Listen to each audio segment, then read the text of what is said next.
following program is rated NAL. It contains strong language and is intended only for mature audiences. This week on the 5-Minute Warning, we got statements that justify that, like happy wife, happy life.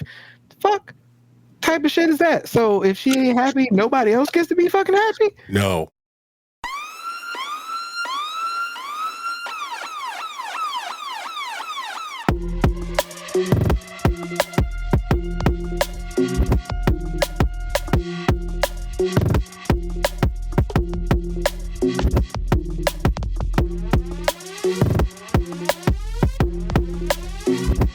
The show that gives you everything and nothing at all. That's everywhere you don't want to be. It's Ruben, Mo B, and on the ones and twos, AG.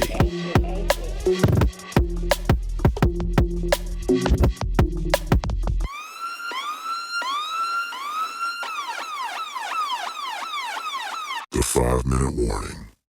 Welcome, everyone, to a brand new episode of 5-Minute Warning. Once again, it's your man, Ruben, in the house, doing what we do. Ah, man, you know, it's close and it's close, and it's almost here. But of course, like we do, I'm glad to see my man's back, AG. What's happening, y'all? How you doing? Ah, man, I'm glad you're feeling better, bro.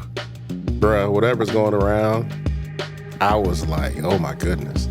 Hacking, coughing. Then I made my wife sick. Oh my, it was bad. Oh. It was bad. It was bad. But So I'm on the mend. Yeah. You good? Well, I feel better than I sound. It's one of those things. I'm just waiting for the Okay. mucus to go away and the cough to go away, but I feel pretty good.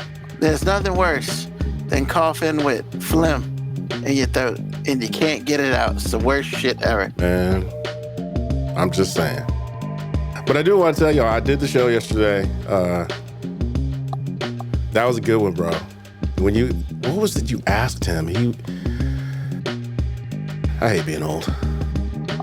I hate being, because I can't remember anything, man. I just did this yesterday. Actually, I did it like less than 12 hours ago. But I think the question was about sentencing or, white collar crime. White collar crime. Yeah. That's what we talked about last week. Man, his answer was brilliant and truthful, because you can't talk about those kind of crimes and not talk about race.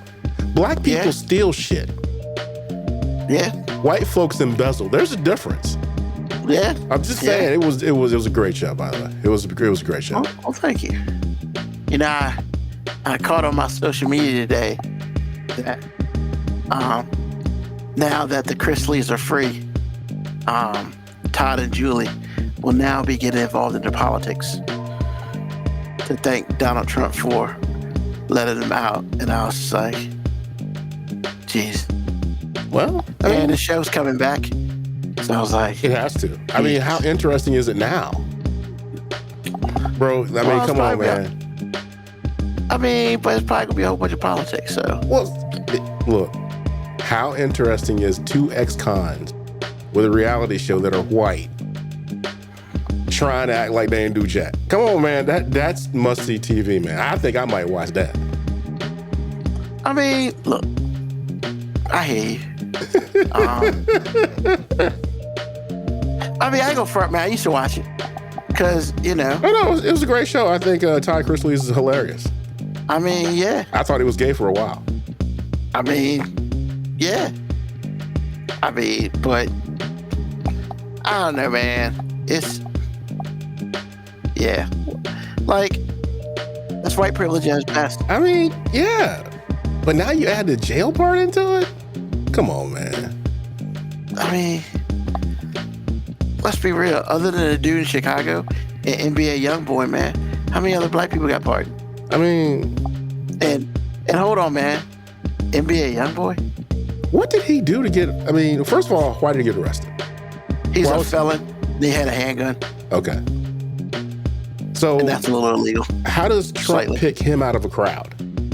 I guess he says some I love Trump shit, probably. No. Okay, so that's all it takes? I guess. Mo B Jones joined the party. Mo B might know. He's our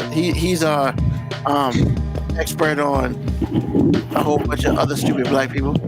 So What's going on, Moby? I'm the expert on a whole bunch of stupid other black people. Yeah. What So does that make me? Apparently a stupid black person. I I didn't say that. Not me. No. I did not say that. So That was AG and I were hilarious. talking. So the Christies are coming back with their show and all this other stuff, and now they're about to be more political. Yay! And we're just Wait a talking about, minute, for the most part. The Chrisleys are about to have a political show? No, they're just gonna come back to a reality show, but Julie has pretty much said they're gonna start getting more political in their personal life because Trump, got them out of jail and stuff. So, Well, I You know, mean, they they do gotta- have I to mean, be do they paid. need to get more political than that? I mean, you got to pay the boss I back, mean- man. yeah, they gotta bend the knee, gotta kiss the ring. So, with that being said, then I basically made a statement that except for that dude from Chicago and NBA YoungBoy, I don't know how many other black people really got pardoned. So AG asked me what NBA YoungBoy did to get put in jail, and the answer is he had a handgun and he's a felon, and you can't do that. So, and I was like, well, I guess he said some cool shit about liking Trump while he was in jail. I don't know. I mean, whatever. I don't know if he said anything about Trump. Once again, I feel like you, like most other people, are falling for what's going on, which is it's all the fucking distraction. Like, No, we he just understand that. That's not the randomly point. selected some fucking black people to go along with the white people that he was really focusing on getting out. That's all it was. Yeah, but the question more or less was because we very briefly before you came on started talking about NBA YoungBoy. I don't know much about the dude, and I figured you would know more than me. Why? I mean, he raps. That's about all I know. I mean, he raps, and I don't think he's very. I didn't even know talented. that. You I didn't just know never that? understood why he was called NBA YoungBoy. I think we discussed him before. It's never broke again. That's what NBA. Yeah, we stands talked about him before. It's never broke again. Yes. for. Yeah, NBA. Because we were wondering about the NBA, and that's when Oh, Mo told us the first okay. time. Never broke again. Sorry. I mean, maybe that makes me less black because I didn't know that. But No, whatever. no. It just means that you're not a connoisseur of young hip hop, which is okay because you're not a young nigga, or as the kids say, you're not a YN. Because we got to make an acronym for everything. You know, know, you're not a Jesus YN. I have just discovered that your daughters are your secret weapon for your How so? staying relevant. Because I was like, you really? Honestly, I would not give my daughters plural for that. I would give my youngest daughter a little credit for that. Okay. But my oldest daughter don't get with none of that shit. She's listening to fucking 90s music. That's right. She's listening to alternative music. That's like, right. I mean, she knows some She of the don't listen to songs. rap, dog? No, she listens to some of it, but that's you're not gonna just see her vibing out on that. Like, yo, we went to a record store and she just got in fucking utero. Like, you know what I'm saying? Like, Oh. she does like some rappers. Like she's That's impressive. she's a huge Tyler the Creator fan. She loves Tyler the Creator. And I gotta be honest, I did not have a like or dislike for Tyler the Creator, because for the most part I was just like, this nigga ain't talking to me, like he ain't making music for me. But as I started to listen to more stuff he's done, I'm kind of a fan. Like he does he say some off the wall shit? Yes. And with him, I feel like you can tell it's purposeful. Like some niggas just be saying some stupid shit because that's what they can do. But I don't believe, I believe he's deliberate with everything. And I can respect that as an artist, because when you listen to a lot of his music, like, yo, there's a lot of artistry in what Tyler the Creator does. A lot of it. And it's okay if you don't like it. It's okay if it ain't for you. Because when I first heard a lot of his stuff, shit ain't for me. You know what I'm saying? But when I delve deeper into it, because I gotta fucking hear it, because she's playing it sometimes, not bad. Shit's not bad. Shut that shit down. Nah, I told myself I would never be the person that was like dictating what type of music, and I'm never gonna be the person that's going up to them saying, hey, the music you listen to is trash. Now I will say individual songs, I'll be like, I don't understand the appeal that y'all see in this garbage, but not garbage, but garbage. Like I'm just saying, like Target. Yeah, I'm just saying, like, I don't see the appeal, but I also fully acknowledge that 40-something-year-old me ain't supposed to be vibing to teenage music. It ain't being made for me. Even though so many of the artists that are making the teenage music are fucking my age, which is crazy. It's crazy. A lot of these, there's a lot of rappers and people who are way older than you would think. You're not fucking old Future is? That nigga damn near 50. First of all, how dare you mention that name on the show?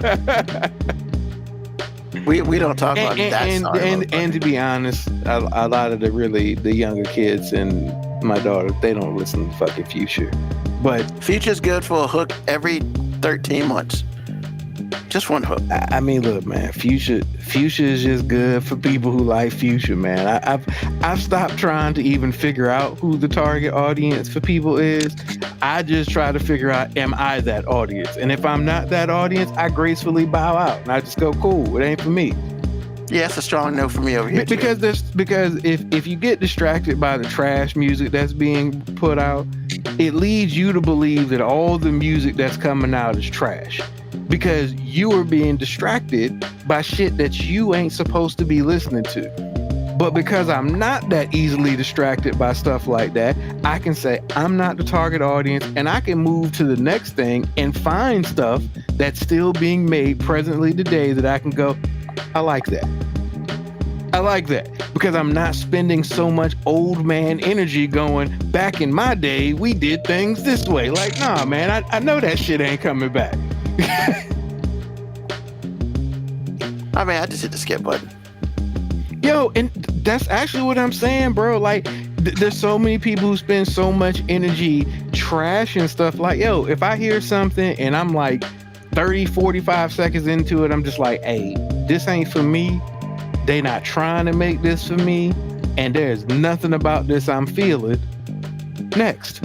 You know what I'm saying? Like, I'm not going to waste energy on it. I'm going to go, let me move to something else. Like, Spotify used to piss me off because it used to play a whole bunch of shit that wasn't liked by me. And I'd be like, yo, just play the shit I like. But then I realized, like, you can't just, Spotify's trying to expand my horizon. So now I don't get mad at Spotify. I just hit next. You know what I'm saying? And then every once in a while I stumble into a song, but hey, I don't even know who that is. But that shit kind of fire. And I like it. And now all of a sudden it's opened up a whole new avenue of songs for me to listen to because AI's taking over the world. But Spotify's like, hey, nigga, we kind of figuring you out. They already figured you out. You just didn't know it yet. Well, no, AG, they haven't figured me out because if they had figured me out, they still wouldn't be trying to sell me on some of the shit they try to sell me on because there's some artists that I have literally thumbs down that song multiple times. But what happens is if it was remastered or if it was on a soundtrack or if it was on somebody else's mixtape, Spotify tries to slide that bitch in because they got to meet their white man quota, which is like, hey, Spotify's telling us to make this popular. And I'm just like, no, nigga, no. I said no the first time. I'm going to say no the second time. And I'm going to say no the third time. I'm not going to argue with AI. I'm just going to say no and keep it moving. Why you gotta bring the white man into it, man? Hold on, because who's controlling Spotify? Just give you a hard time. Because I heard the show last week, and I was like, let me say this. I gotta say this. You gotta bring the white man. And here's the thing. I don't know what white man is controlling Spotify. But a white man's controlling. But I know it's a white man.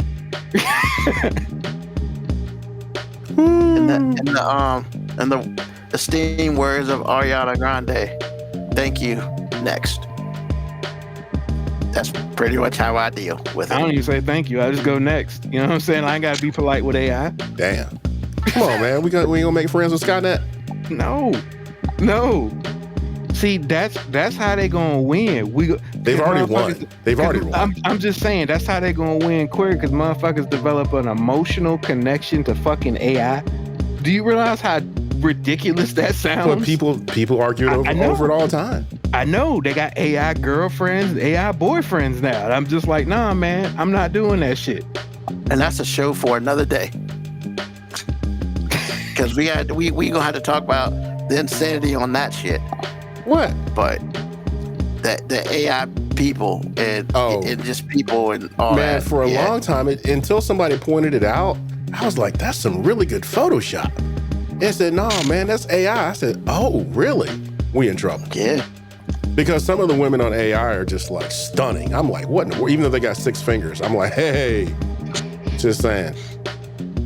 So Mocha Cowboy says, song's gotta be really bad for him to skip it on his Discover Weekly playlist. See, that's the whole thing, right? Like, I will say this, because Spotify does have that new release weekly shit.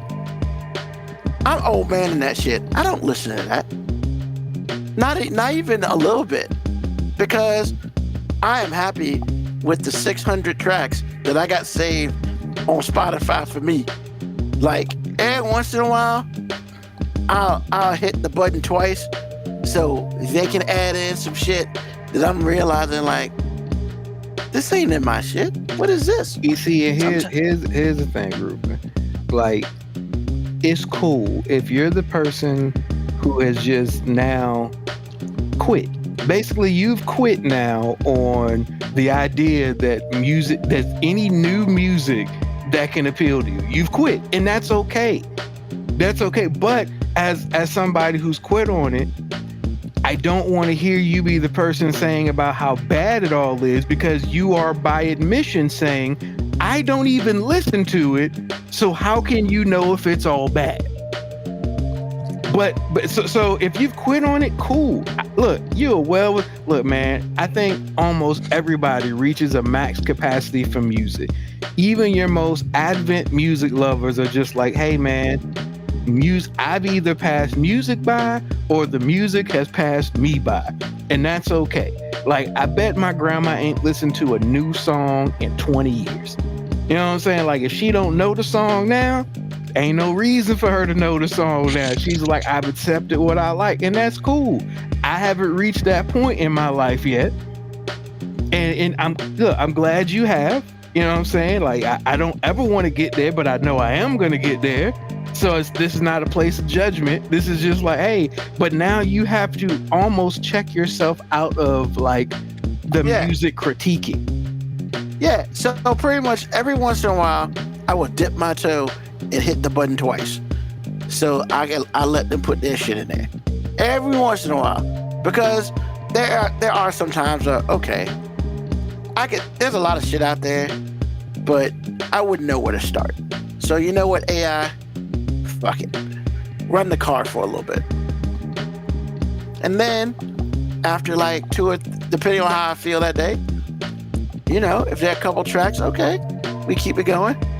But if it's a bad day, nah, hit that shit again. Go back to my like songs playlist, because you fuck it up. Like, I got 600 like songs, bro.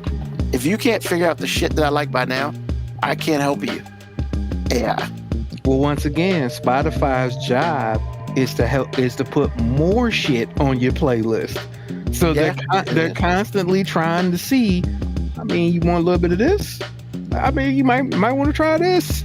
Look, we got another artist with Lil as a prefix. Like, you know what I'm saying? We got another baby, some type of baby. Like, you know what I'm saying? So to answer Mocha Cowboy's question, do I F with release radar, or have I given up on new releases? I don't F with release radar.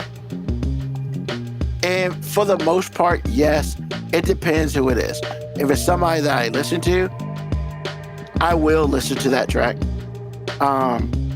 If somebody is a guest on a track with somebody I ain't never heard of, you get the initial play.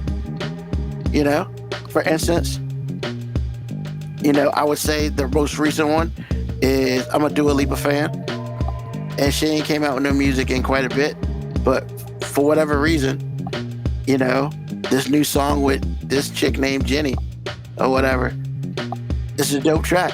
And I was like, okay, cool. Playlist. But am I listening to anything else Jenny got? No. I didn't really like her on that track. So, yeah. Every once in a while, man. Every once in a while. I'm not like super dead in the water. But I mean, I'm not release radar. I don't do the new release. I let Spotify introduce songs to me rather fluidly.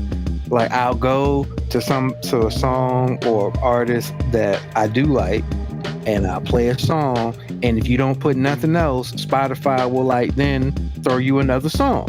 And sometimes they'll throw me something that's already on my list. Sometimes, you know, they'll throw me something by the same artist and I can yay or nay it. Or sometimes it'll give me something new because it's like, hey, this artist, you know, same genre, what do you think? Yeah. And I take it upon myself. If I don't like it, I just make sure I don't skip it. I put the dislike because I'm trying to teach Spotify, don't do this shit to me no more. This ain't it. You know what I'm saying? And every once in a while, I'll stumble onto a song where I'm just like, I don't know who this is, but I like it. I like it. Now it opens up a whole new genre of songs, and I'm gonna give it a couple songs too because I'm like, hey, I don't know who these fucking artists are, but I did like that artist 3 tracks ago. So Spotify, I'm gonna give you a couple chances.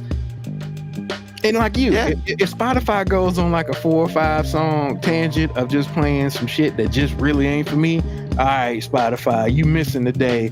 Let me go back to one of my playlists. But every once in a while, Spotify will hit, and I'll be like, yo, you played like 6 songs I had never heard that I just liked 4 of them, and I'm just like, hey, Spotify, hey, go ahead, AI, maybe you winning today. You know what I'm saying? AI just got a good day every now and then.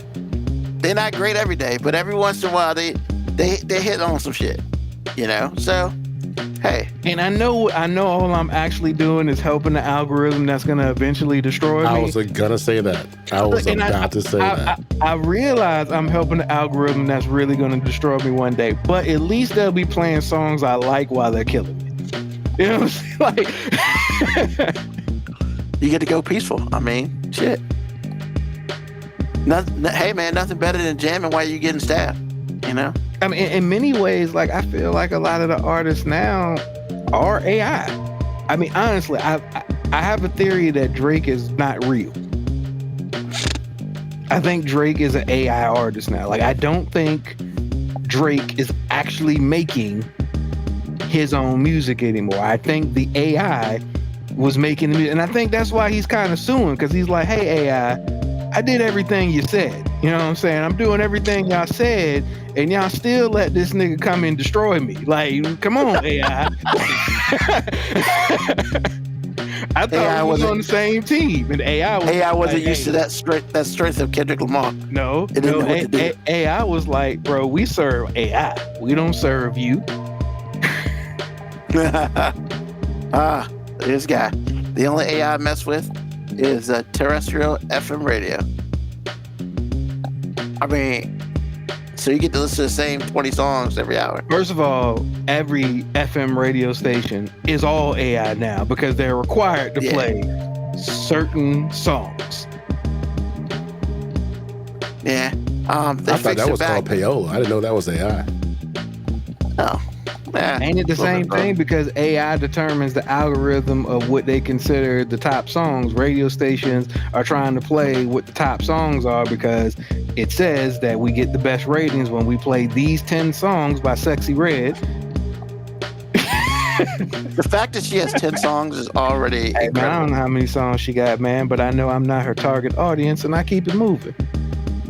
So, shout out to Moco Cowboy, man. Like, this dude just dropped a Degrassi reference right up here. They fixed his back after getting shot in high school. Motherfucking wheelchair Jimmy, baby. Like, he was a stereotypical light black kid who could play basketball, and then they shot him in high school, and he was in a wheelchair for his last 2 seasons in high school. It's like, hey man, you know, right now we label you as one of the 3 black kids in this school. but we gotta give you an edge. You play basketball, but all black people play basketball. We gonna shoot you in the back and make you roll with a wheelchair, so you can have a. Well, eventually all black people get shot, so Yeah, keep them on par too. even in Canada, because Well, you got to realize that Canada is black people for Americanized black views, which then only happen to black people in the hood, which is right on par. He plays basketball, He got shot. yeah, He's black. and He's relatable. I swear in Degrassi every season they had like 3 or 4 black kids in that school. So it's just like, Well, it's a white school, I guess, right? it's Canada. Fuck if I know. Like, I just know there weren't too many more black kids other than the 3 or 4 who would turn around smiling as you saw their name on TV. Like, even the crowd was full of white kids. So, it's Keviako, how did he get shot? You know more about that show than I do. So honestly, I know that show existed, and that's it.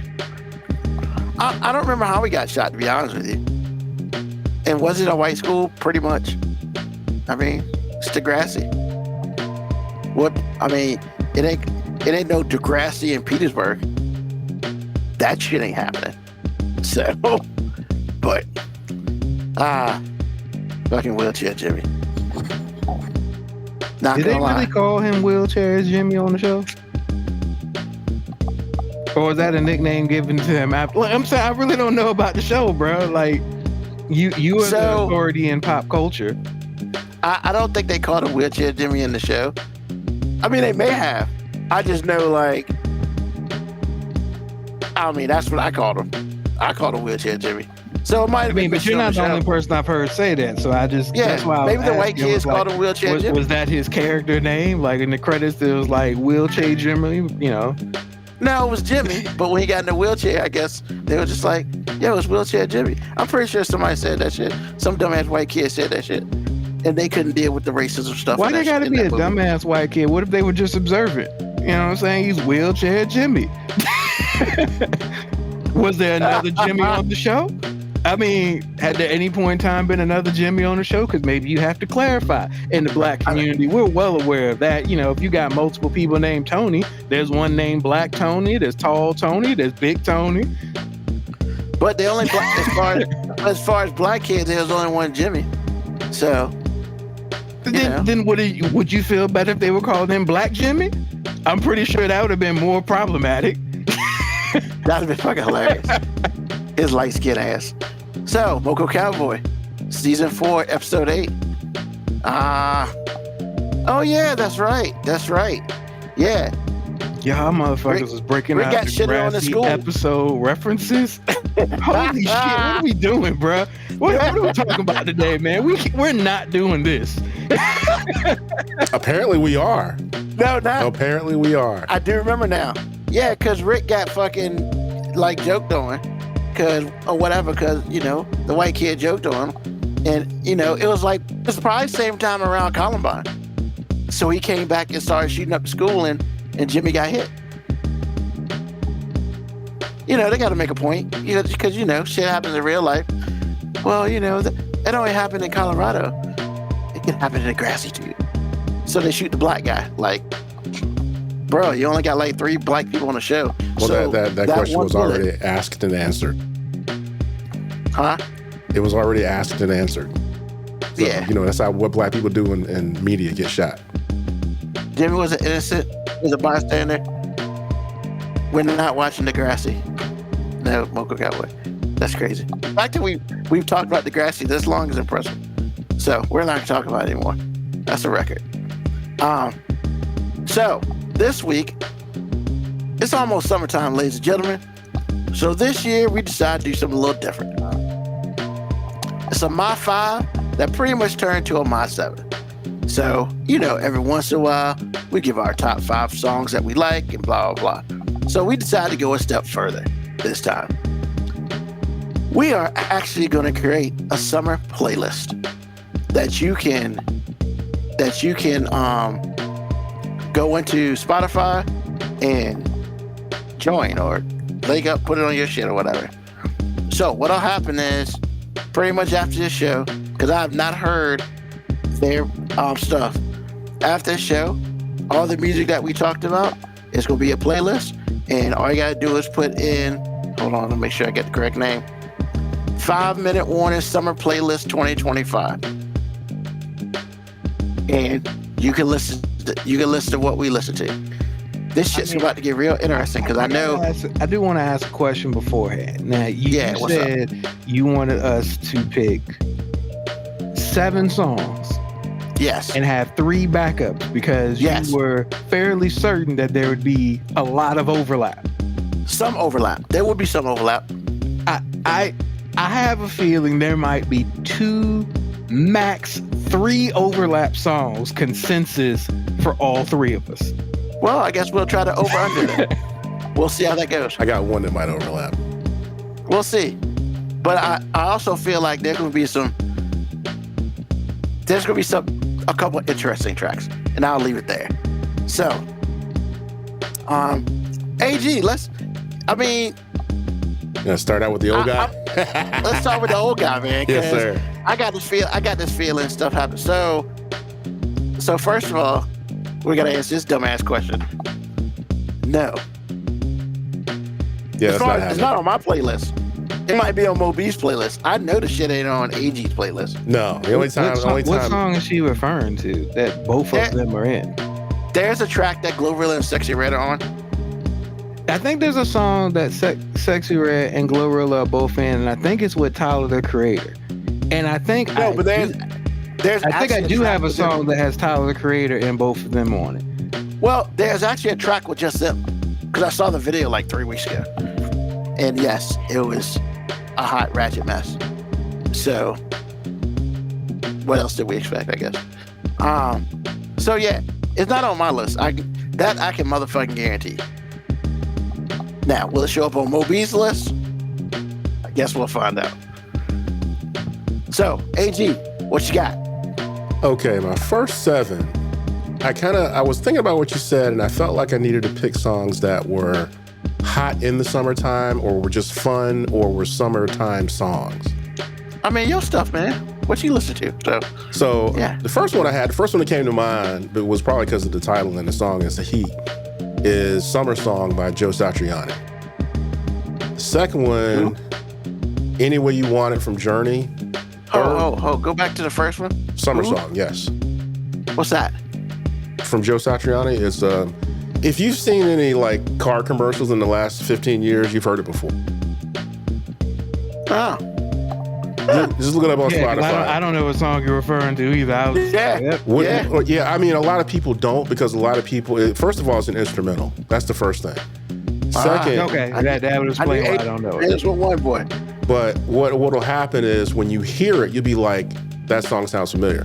The reason why it sounds familiar is because there were a few corporations that used it in their commercials for whatever they had. I knew what it was. A lot of people just thought it was some random song. And so, but it's still fire. To me, it's fire anyway. And like I said, that's all that matters. And it's one of those songs where it's like, it's just a fun song. Even though it's very repetitive, but it's still a very fun song. So the next one is Any Way You Want It from Journey, which takes me back to my childhood, especially with my wife. The next one, Stone in Love, which is again Journey, which takes me back to those, all those summers I spent. It was not just with her, but with all of us. Never heard that song ever in life. You never heard Stone in Love before? Nah. Good tune. It wasn't one of their bigger hits, but it was a hit. It was a B-side joint? No, It was the third track on Escape. But Escape, that album was right before they broke real hard with Frontiers, which is their biggest record. Okay. Then, after I graduated from high school, I started to be exposed to different types of people, and I worked a job where I was working with a lot of college people, and it was because we were peers. I wasn't older or younger than they were. We were just kind of the same age, and so Rump Shaker was one song that came out of all that I always stop what I'm doing and listen to that. I don't care what I'm doing. It's like when I hear Rump Shaker, 1, 2, 3, 4. Bro, exactly. Summertime, which I'll take Kool and the Gang or Fresh Prince. It doesn't matter. If that song Which comes one? on, I feel like you gotta pick one. You gotta pick one, bro. if I had to pick one, two it's gonna separate be Fresh Prince, all day. Okay. It's gonna be Fresh Okay. Prince because again, we're talking about fun. We're talking about in the summertime. The whole theme of the song is summertime. Half the things that he said, even though we live different lives, half the things he said I can relate to. So yeah. Tel Aviv from Duran Duran, that's another instrumental, and it's like fire. But again, one of those songs that when my wife and I were kids, we listened to, had a lot of fun together with that. Going places here, going places there, whatever. So that is 1, 2, 3, 4, 5, 6, and the last one is Mercedes by Pebbles. Love that jam. Riding my Mercedes. Even though she stole everything TLC ever earned, that song is still hot. So I don't like her as a person, but that song is great. They didn't follow Rule 4080. Record cover people are shady. Not wrong. I'm just saying that you're not at all wrong about that.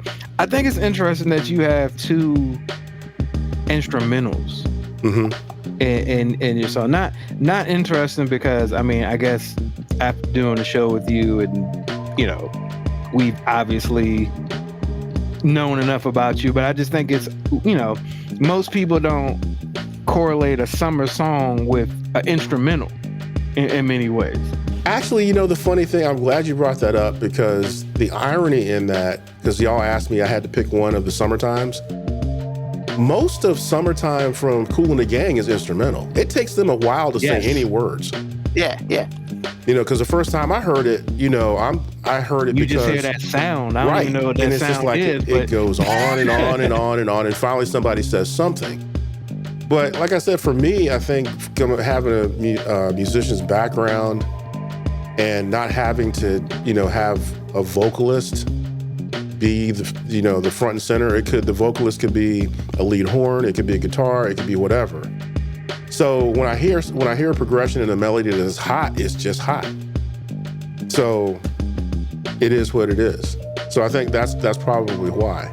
But like I said, man, those two. So those are your seven. Those are the seven. I was gonna say, what are your other three? The other three: Groovy Kind of Love from Phil Collins, Need You Tonight from NXS.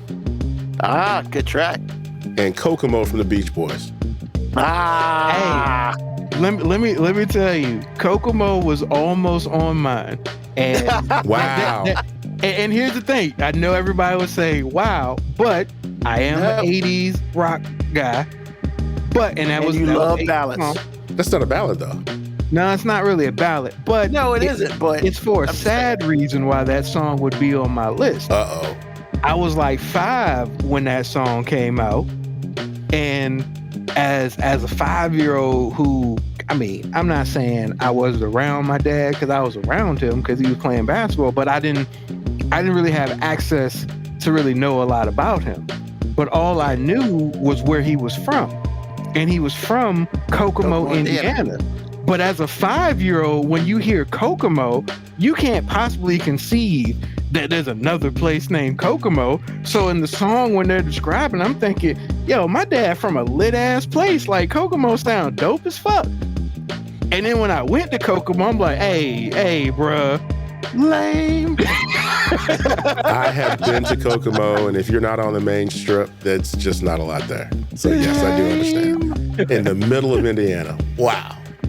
But yeah, that was almost on my list. Like, honestly, I got like 13, 14 songs, and I was like, I can't do it because it's a sad story. But I'm glad somebody else got to put Kokomo up there because I really do think about summer when I think about it because as a 5-year-old, I just was like, hey man, Kokomo sound fucking dope. Is this supposed to be in Hawaii or something? I think for the Beach Boys, it was made up. Yeah, I think it was made up but they said a lot of real places in there. But the Kokomo part for them was made up. They certainly were not talking about Kokomo, Indiana. I promise you that. If they were high. Yeah, you right about that. Awesome. Thank you, sir. Yes, sir. Mo B, what you got, man? All right, I'm gonna get the overlapping songs out the way. because I said about a max 2 or 3 songs overlap. Of course, Summertime, Jazzy Jeff, Fresh Prince. Honestly, the greatest interpretation of summer ever written. Like Summer Madness. Jazzy Jeff, Fresh Prince. That is the greatest summertime song ever written. Oh, I don't mean to song- interrupt, but is it Summertime or is it Summer Madness? Because I know the Kool and song the Gang that is Summer Madness, isn't it? Summer Madness, but Fresh Summer Prince. Madness. That's is why I the said track it's my where they got it new from. definition of Yeah. Summer Madness. Okay, That's the I last see. line of the Yeah, song. yeah, okay. This is the Fresh Prince's new definition of Summer Madness. Okay, got it. But they call it summertime, so they won't have to pay nobody else. They still Bingo. had to pay somebody, sir. Yeah, they still had to pay for that sound. I mean, but they ain't had to pay for the damn name of the song. Either way, they had to pay. Everybody got rich off that one. It's the most summer song ever written. I'll down that hill. Gotcha. Just straight up, I'll down that hill. Going to the mall, get a new outfit. Come on, man. Come on, man. The other overlapping song is Rump Shaker. Yeah. That is Wow. that is the summer jam. I had neither one of those on my track. You didn't Hey, even have did- Rump Shaker? did- I thought that was the one. First of all, if you don't have Summertime on your summer list, I don't get it. Like, what the fuck did we even do this list for? Like, Well, like, I think out of 10 fucking songs, that I get it if it's not your number one. Because I said I'll down that hill. I'm not asking anyone else to down it, but not even in top 10, bro. so. I As guess somebody what I'll who's say, a huge fan, like, that's crazy. yeah. What I'll say is, once you get to my list, you'll understand why. Oh, okay. That's fair. Fair enough. The other one is, by definition, from the artist himself, the greatest love song ever written, Back That Ass Up by, Juvenile. That's the greatest love song ever written. Hey, that's what That's he right. said. That's what he said. I don't see Hey, you man. loving that song, bro. I'm just saying. Hey, man, when you play that anywhere, everybody starts moving. That's I called say it's the most unified. That's called unifying. It's the most togetherness. unifying. I don't see that's Yeah. not love. Just saying. Well, I mean, everybody loved to back that ass up together. Well, that's something else. I mean, So I had number 4, My Boo, Ghost Town DJs. Haven't heard that okay, okay. Check that one out. Yes, you have, AG. one. I have. Yes, you have. Promise You you've heard heard that song. See, now I got to go get it and see. Because yeah. Okay. Yeah, you've heard it. This this is.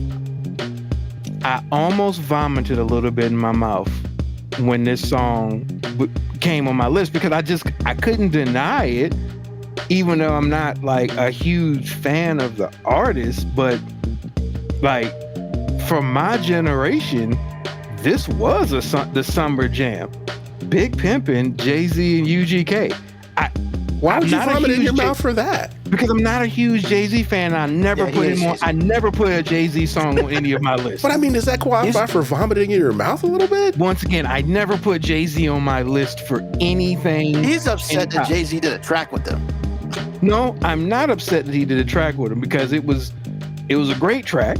It was a great track, but it just to think that Jay-Z is in the top list of anything of mine hip hop, it just doesn't vibe well with me because I am a huge fan of his ability as an artist. I will never say Jay-Z's trash or anything, but I'm also not a resident Jay-Z dick rider, which I feel like so many people, especially in my age group, are. They're just Jay-Z, just fellatio pandering. Like just It's a fellatio. He used a 3-syllable word. He really doesn't like Jay-Z. No, I don't dislike Jay-Z. Then what are we talking I'm just not as big of a fan as everybody else is. Everybody tries to tell me that he should be like considered like a top 5 hip hop artist, and under no circumstance is he. Like, Are you rebelling or do you actually feel that way? No, I actually feel that way. Okay, that's fair. But I get mad at having these arguments with people in my age group who treat that as making me less relevant as a hip hop fan. I'm just like, yo, I just don't think Jay-Z is a top 5 hip hop artist.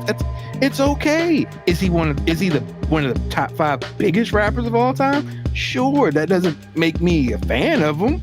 Understood. Another song, which actually is weird because the song didn't come out in the summer, but every time I hear it, it makes me think of summer. Souls of Mischief, 93 Till Infinity. every time I hear that song, it just feels like a summer vibe to me. Even though they're just describing a fucking random day, saying 93 till infinity, it just feels like summer to me. That sounds so familiar. I gotta go see that. I gotta go hear that. You've heard it too. I'm sure.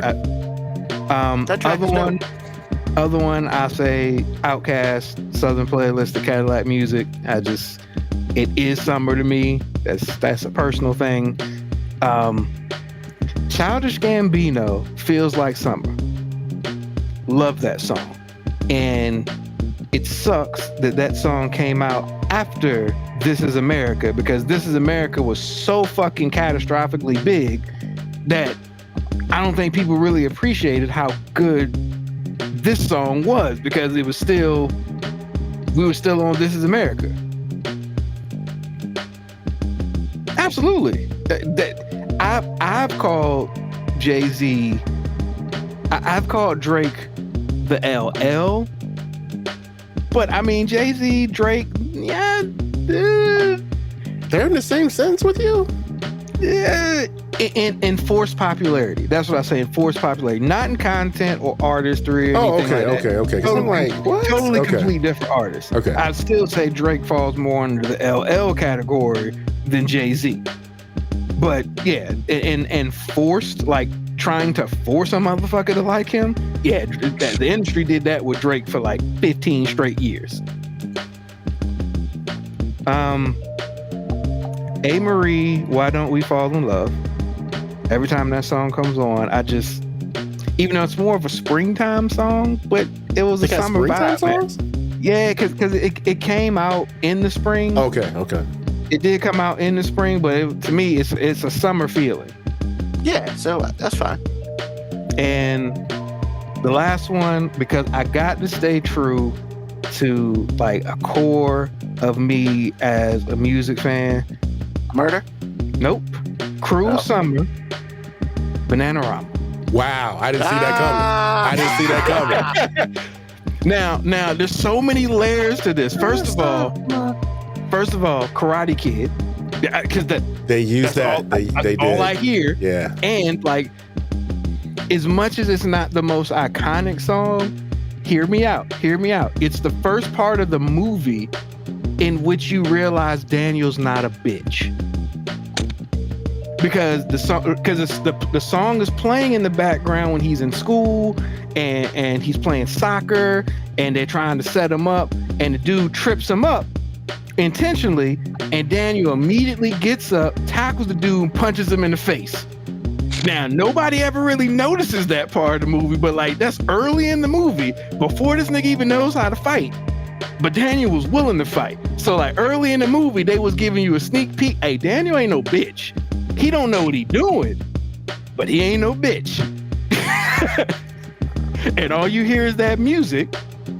So the kid me wanted to know where that music was from. Therefore, heard the song. Every time I hear the song, it's a summer vibe to me, man. It just is. All right. Cool. You know, this might be a first because I didn't have any tracks that y'all had. Wow. Whatsoever. None? Once again, I was going to say, I felt like you really overestimated the fact that we would overlap, because there's so many songs that feel like summer, and the interpretation and definition of that is so different for people. I agree. Yeah. And so, like, for me, on my list, first of all, y'all had really good lists. Really good lists. You know, there's a couple things up here. You know, I'm an energy guy, so I like a lot of energy, especially in the summer. So, like, never in life did I ever sit here and say, you know, this Cardi B track is fire. I never thought I would ever say that. But she does have some fire tracks. Like, she does. She does. And the one that's on this list is Money. It's called Money. Yo, that hook, that beat, and she rides it right. I don't think that is a summer song. Well, I mean, so for me, I don't, but I'm not going to tell you that that's not a good song. That is one of the good songs. So for me, like, I would play, like, my whole list, like, I would play out in public, like, in my car or at my house, like, during the summer, because I feel like a lot of these, so would you not there are a lot of party songs, huh? Would you not play it in the winter? Well, I'm an Angie guy, so I probably would. But I would say, like, that's kind of weird though. Then how's it a summer list if you're like, oh, it's a song I like to play all the time? Once again, but I put it on my summer. This is one of the few that, yeah, whatever. So the next joint is Lil Boo Thing by Paul Russell. You know, I'm a fan. The OJs. Oh. And Love Train. Nice. Hey, bruh, respect. Yeah. Hey, love that song, bruh. That's the cookout song for real. You know, especially like in family reunions a whole and stuff. Other list though. See, now I gotta amend mine and put Frankie Beverly on there now. Oh, I'm not done. I know you're not, but now you've taken me someplace else. Okay. Cruise, but the remix with Florida Georgia Line and Nelly. Once again, talks about driving down in the summer. Now, I ain't like the fact that the chick's foot was on the dash, but hey, man, to each his own. Still DRE by Dre and Snoop. Because when that joint hits, ding, ding, ding, ding, ding, it's over. It's over. I think Mo B will appreciate this one. Ari Cudden with Pastor Troy and Miss Jade. Hey, that's an anytime track, but I get it. Yeah. Ain't Gonna Hurt Nobody with Kid and Play. Once again, you know, it's a party song, summer song, but definitely outside. You know, you got a group of people, yo, let's get down. Of course, Swag Surfing by Fast Life Youngsters. I can see Swag Surfing. Ain't My Type of Height with Full Force. Wow, I hadn't heard those words in a long time. Ain't My Type of Height. That's right. And my last one.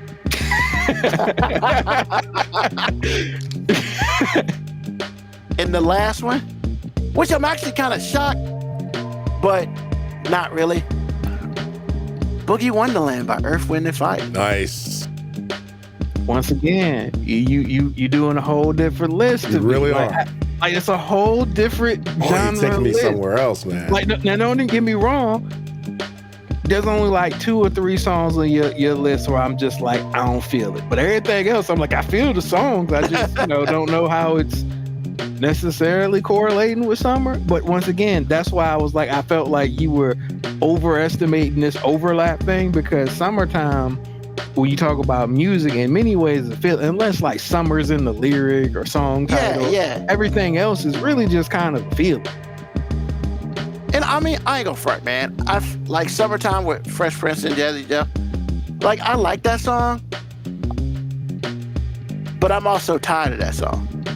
So like, it's awesome, but it ain't that awesome. If you're tired of the song, I get it. But I don't understand how you can get tired of the song, because realistically, they literally only play that song in the summer. Like, that's almost like your way of knowing it is fucking summer, which is by definition why it's the greatest summer song ever written. Because when you hear that song, if I was in a coma and I woke up and the radio was playing and that song was coming on, I'm like, yo, it's either late May, June, July, August. Like, that's it. If you woke up with snow on the ground, you would be fucked up. I would be pissed, because I'd be like, why the fuck are you playing this song? Unless you're just reminiscing about like what was 6 months ago, or unless we're in the Southern Hemisphere for some fucking reason. And so there are a couple songs I left off, which were hard, like Unk and Two Step, man. That was harsh. Because once again, you know, because I look at summer songs as like, okay, a bunch of people, if you play these tracks, you will get major positive reaction. But And like, that's not a summer thing. That's an energy thing. Like if you're like, hey, 10 songs that get me for hyped, me- or 10 songs that's energy. yeah. But for me, like, like for instance, like in the summer, what I consider summer music is something that keeps you moving, listen to some old joint. However, it's different. It's different between that, because the other problem I had was there's a whole bunch of other songs that I had to make a different category for. And because I was like, that's not a summer song. They were more club. I would argue that half of your list ain't summer songs. I mean, once again, that's why we have our own opinions. You know, No, by the definition you just gave. what do you mean? No. I'm just saying, I think my songs are summer songs. Because I've heard a lot of these songs throughout, like, once again, family reunions and stuff like that in the summer. Because that's when my family reunions usually are. And stuff like that. So, like, I kind of equate that. Now, if we were doing a family reunion thing, I felt like it would probably be very similar. Yeah, I feel like you should have classified this based on your definition, which is you should have been like cookout music. This is the 5 minute, because me and AG's list both probably would have been different, because I was really thinking about songs that make me feel like summer, or like I equate to summer, and everything you've been saying is like energy songs at cookouts. 2 different fucking categories. Now, still great categories. I really fuck with a lot of the songs you put up there, but it's like, man, AG, would you have not treated your list differently if he'd have just said 7 cookout songs? Yeah, because like you said, when you say, especially us being black men, no, not black men, but just black people with that culture, it's like when you say cookout songs, that's why I said, man, Frankie Beverly, I should have put that. I didn't think that was the assignment. I thought, like Bo B was like, you know, either it was released in the summertime or title or the lyrics say that. But again, at the same time, Ruben is like whatever it is that you think it is, that's what it is. So I'm not gonna really say anything about it, but I do agree with what Mo is saying, because I would have had, look, when you said, was it the Ohio players you said? No, OJ. Oh, thank you. OJ. Yeah. When you said OJ's, I immediately felt like I made a mistake. Yeah, because that's what I'm saying. I'm just like, bro, if we talk about cookout music, like, I'm not saying Bananarama. Like, as much as I love that song, I'm not talking about that. You ain't mentioning Kokomo if we talking about cookout certainly. music. They would tell me to go to my car and don't come back. Well, but here's the thing, right? Like, once again, I guess I am not about, I guess maybe when I said summer songs, it's your interpretation. Like, I'm not gonna sit here and I get it. My goal is not to pigeonhole you. I into totally this. get what you're saying. I'm simply saying, me and AG felt like we understood the assignment differently than what you gave. That's what we're saying. Like, I totally get if those songs are like what you think about something cool. Like, I'm not criticizing that. I'm simply saying that I feel like me and AG we got 2 separate assignments. You did an assignment, and then me and AG did a separate assignment. But I would disagree, because I felt like on y'all assignments, as far as, so if you're asking me, hey, would I play y'all songs in the summer? Most definitely. Like, I did. Now, whether you play my songs in the summer is whatever. Like, I guess for me, I don't The crazy necessarily- thing is, like, are there other than Fresh Prince and Jazzy Jeff? I'm pretty certain that we would all play all the songs that are on our list any time of year because we like the songs. I mean, but I guess for me, like, cookouts and summer go together. So, like, and that's kind of how I interpret Oh it. man, I'm sorry, man. You ain't never had a cookout at any other point in time in the season. Like, you ain't never had a fall cookout. You ain't never had a spring cookout. Like really. you're not that. It's either You're not or- a northern live. It's not like you live in fucking Buffalo where you can only have an outdoor cookout in the summer. You ain't never had a September, early October cookout. I mean, well, what he said is true because he was like he equates cookouts with summer, so that led to a lot of his choices. So I understand. Totally get it. I understand. Totally get it. And like I said, man, look, the Nelly, that's the Nelly, Florida Georgia line. I think that song is trash. But everything else on your list, I'm right there with you. I was just like, man, AG, did we miss the assignment? Well, like I said, like AG said, I'm like, I feel like I wanted to amend my list when I was listening to yours. Like, hold on, what are we doing? But you did miss it. But that's the thing. I don't feel like y'all missed the assignment. You thought about it the way you thought about it.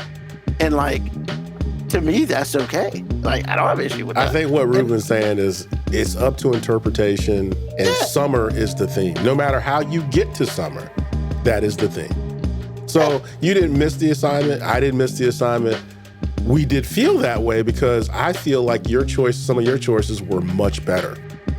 But at the same time, yeah, you because were you like, gave it context. Like when you start talking about, I'm like, oh yeah, because like some of these songs like are just me trying to think of hot songs that make me feel like summer.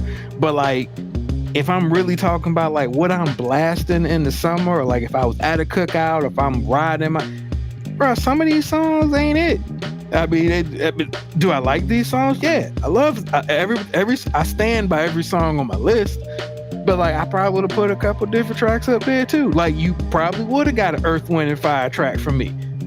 Like, no, not a probably. You would have got an Earth, Wind, and Fire track from me. There's no doubt about that. The hard part for me was which one, but I think I picked the right one. Me. I mean, because there was like 2 or 3, and I was like, once again, you know, that's why I just said you won. Because in my head right now, I don't know which one either. I mean, you know, there's shit. See, now I gotta look it up because now I can't think about it. I mean, I had other like summer theme songs like that almost made the list, and they were super summer theme songs that I really like, but I was just like, didn't crack the list. Like, I really almost put Justin Timberlake "Summer Love." Love that track. I think that song is dope, and it has summer in the title, but I was just like, does that song necessarily make me feel like summer? Not really. It just has summer in the title.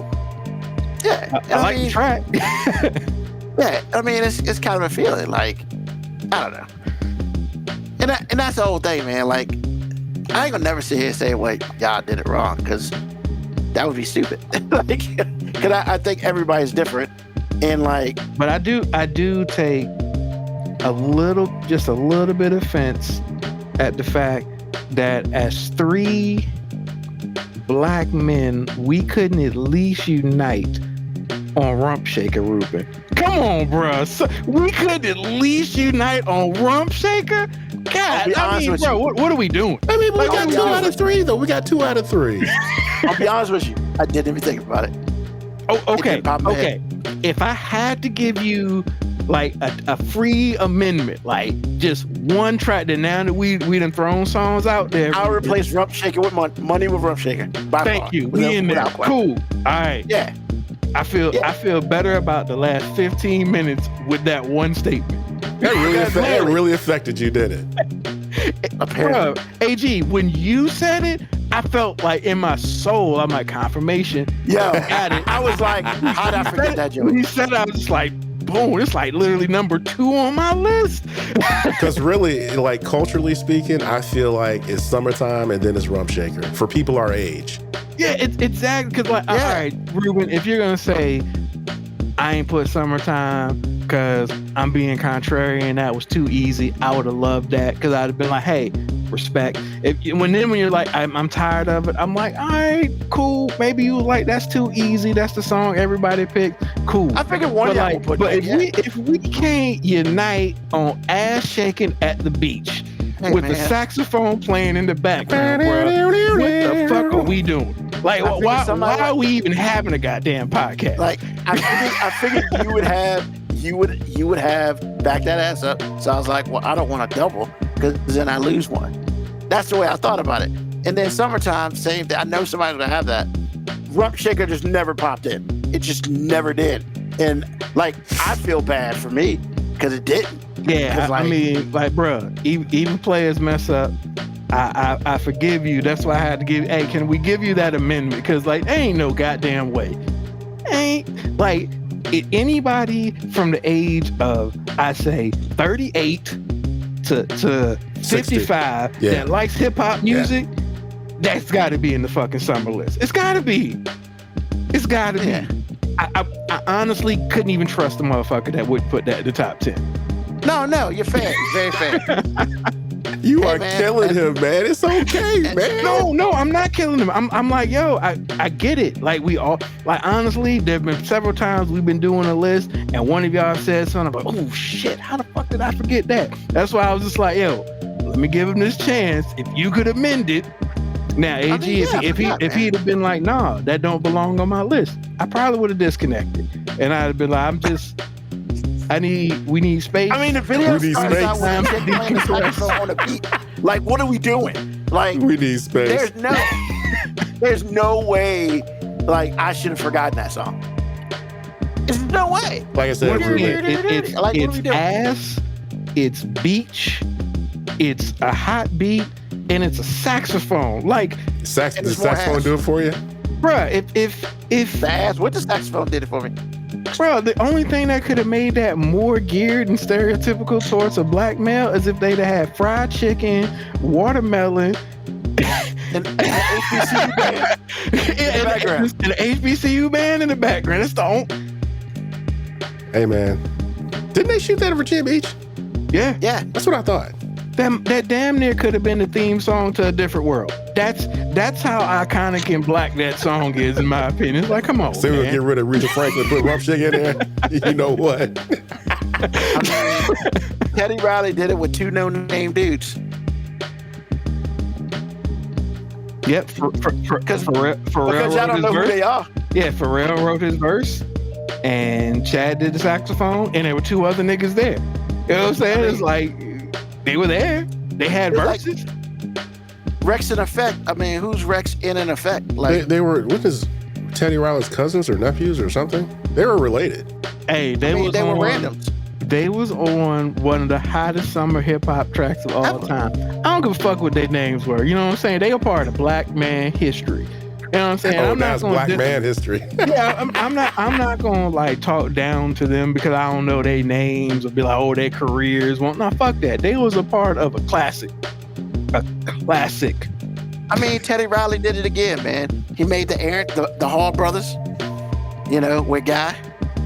And I mean, look, I ain't saying those dudes weren't talented because they kind of were, but like, you know, they left him. One of them disappeared, and the other came out with a album that went, you know, garbage. So like, wait a minute, you say an album that went garbage? Yeah, I mean, like, I'm sorry, man. Aaron Hall ain't nobody. Like, whoa, back up, bro. Nobody's out here talking about how great Aaron Hall is. Man. Aaron Hall charted. He did all right, but I will say, I'm gonna ride with you. Teddy Riley was so good that he just produced groups that nobody knows, but we know he was in them, and we know the songs was dope, and that's all we need to know. Like, we don't ask no other questions. We just know he's the shortest dude there, man. Wasn't that track Rex Rump Shaker? Wasn't that the first track that the Neptunes produced? I'm not really sure. It could have been because that was like in the early 90s. They didn't produce the track. Chaz plays the saxophone. That's him playing the saxophone. Okay. And Pharrell actually wrote Teddy Riley's verse in the song because he had just signed both of them. Yeah. Okay. So technically, that was their first appearance. Yeah, that's the first song that they're really part of. Gotcha. All right. So, with that being said, like, starting tomorrow, you can go to your Spotify and go to 5 Minute Warning Summer Playlist 2025. you can join that, put it part of your playlist, and you can listen to what we sort of listen to during the summer. There might be some additions to it, after the day. If you don't but like Rump Shaker, it's not the playlist for you. That's just flat out. It just ain't the playlist. What he's for actually you, saying, right? if you don't like Rump Shaker, he don't respect you. No, it's not a respect. I don't trust you. That's it. I mean, aren't they like hand in hand though, bro? Yeah, no, it's not necessarily hand in hand, but it's very similar. They're cousins. You know what I'm saying? They're at least cousins. They're kissing cousins, man. They're kissing cousins. I have to put this up here because we didn't really get a chance to comment on it. But Brent was like, before I let go, Beyonce got a hold of it. First of all, I've never heard the Beyonce version, and I feel like I shouldn't because all it's gonna do is piss me off. Because who sung it first? And then I know Blackstreet redid it. Correct? Am I correct on that? I mean, I can't think of Beyonce's version of. I can't think of any song Beyonce's. I don't need to know. But I'm also not like, I'm not her target audience either. So. Well, I mean, it doesn't matter because it can't be better than Blackstreet's version. So like, once again, you have removed yourself from music critique because you just said I haven't listened to it, and you're automatically saying it can't be better. Like, so because there's a lot of remake songs that you like right now, probably better than some originals, and you wouldn't have known that had you never fucking listened to them. Yeah, but it's Beyonce. I get it. You don't like the fact that it was remade. There's several songs that get remade, and I'm just like, I wish nobody would have touched it. But I'm not gonna say it's terrible if I haven't heard it, or if I can't at least identify it in my head what the song was. I mean, I didn't know Beyonce touched it, first of all. And I just, Maze, thank you. Maze featuring Frankie Beverly. That's right. That's who did it first. And that version is dope. I mean, Beyonce's version isn't bad. It was just a modernized version. I get it. I'm with you. I prefer the original. But once again, target audience matters, Ruben. Like, because we can say we prefer the original, and somebody like Kira and Cadence, because Kara would be like, nah, I like the original too. But Cadence would be like, this is some old folk shit. I ain't, I'm not retired. You know what I'm saying? I'm not wearing Depends yet. What are you talking about? Like, Jesus, wow, we gotta be wearing Depends. I mean, but it's definitely got to get off my lawn vibe when you say it like that, though. If you're over like 30, man, Cadence thinks you're ancient. That's just where she is when it comes to age, man. Like, she's at that age where the idea of anything over 30 just seems like, yeah, bruh, like, did you retire last year? Like, what's going on? She's also the age that when it's 95 degrees outside, she's wearing a black hoodie. So it's like, yeah, man, I don't make no goddamn sense. You see, because you trying to judge the generation, you ain't part of it. Just stay out of it, because there's some people when you were their age that looked at you and was like, the fuck are you listening to? What the fuck are you doing? Why do you have that random hairstyle? Well, maybe not the hairstyle thing, but there was a lot of people out there that was like, what the fuck are y'all wearing? Not wrong. Oh, man, I couldn't afford cross colors. I'm glad you couldn't. That is something you can't take back. But you didn't say you wouldn't have been wearing them. You just simply said you couldn't afford them. So because you couldn't afford to have that bad fashion sense, you want to add high and mighty now because you didn't make the mistake that you financially weren't able to? Actually, because they were jeans, I would not have worn them. So... I thought they had shorts too. Didn't they have shorts also? They did have shorts. Yeah, and they had the strap joints too. Yeah, I wouldn't have worn that shit either. Like, nah. I didn't wear jeans in high school, man. Like, you didn't? Yeah. What'd you wear? Yeah. Slacks. I wore slacks all the time. Oh, okay. Oh. I mean, back then the body was shaped a little differently, and jeans, It'd probably been cool if the folks would have brought me something other than Classic Fit. Classic Fit, I mean, it did fit my body. They are not a big person's friend. I promise you that. I agree with you wholeheartedly. Well, I mean, unfortunately, you did grow up in the non-fat friendly wardrobe era. Like you grew up in the non-fat friendly wardrobe era. He's right. Well, no, you're very much so. But I think for me, it was more or less like, I mean, I guess my senior year, I was somewhere around I was like 200 pounds. I wasn't like crazy. That's I enough, was bro. like, Levi's was not I kind wasn't enough. like good. I'm about to say, bro, like I'm not. But I stopped wearing. I wasn't calling you fat. I'm just saying, like, No. all the fashion sense was about, especially like 80s. Everything was about tight. Yeah, Everything was It really about was. tight. That's what I'm saying is I stopped wearing jeans in like the 7th grade. Like the 7th grade, I was like, I'm done with this shit. Just buy me some slacks. More or less because they were more comfortable. And once again, look, man, the man, I had a big ass back then, man. Once again, that's Classic you're man. actually literally saying what I'm talking about. What I'm saying is I relate to the fact why you didn't say you wanted to wear jeans, because everything you was in the tight era. I feel like we're So- taking it back to a dark place. Because the one thing I'll say is I grew up in a very fat friendly era. Like, bro, like I grew up in an era where it was I to be big. I mean, some of our biggest icons were big. And TLC. everybody was sagging, and everybody was wearing like 6X's, even though they were 120 pounds. Like, it was just, Bruh. You still mad because you couldn't get that t-shirt? yeah, it was frustrating when I wanted a t-shirt that was a little bit baggy too, and I'm seeing this anorexic kid wear a 7X t-shirt, and I'm just like, bro, I really would like a 3X. You know what I'm saying? Like, I'm not even trying to be super stylish. Like, I do want to breathe in my shirt. You know what I'm saying? Like, and you out here like you can hoard homeless people in your shirt. You could have got 6 other guys in the shirt with you. And me, I'm out here at Foot Locker trying to get my 3 for $20 t-shirt game up. And you done took all the big sizes. Like, Yeah. Like even in the first part of the 2000s, man, you know, I was working in the mall. I go to Champs or whatever, and we try to get me a jersey.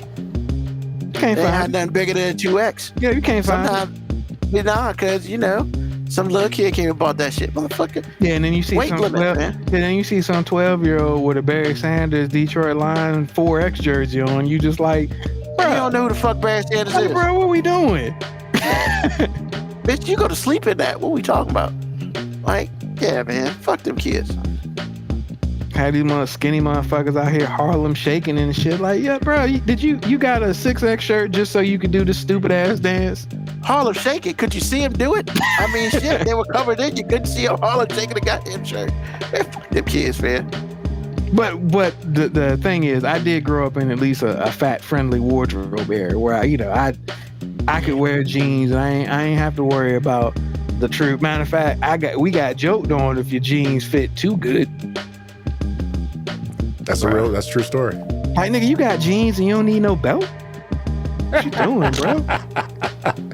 True. Yeah, man. Fuck jeans, man.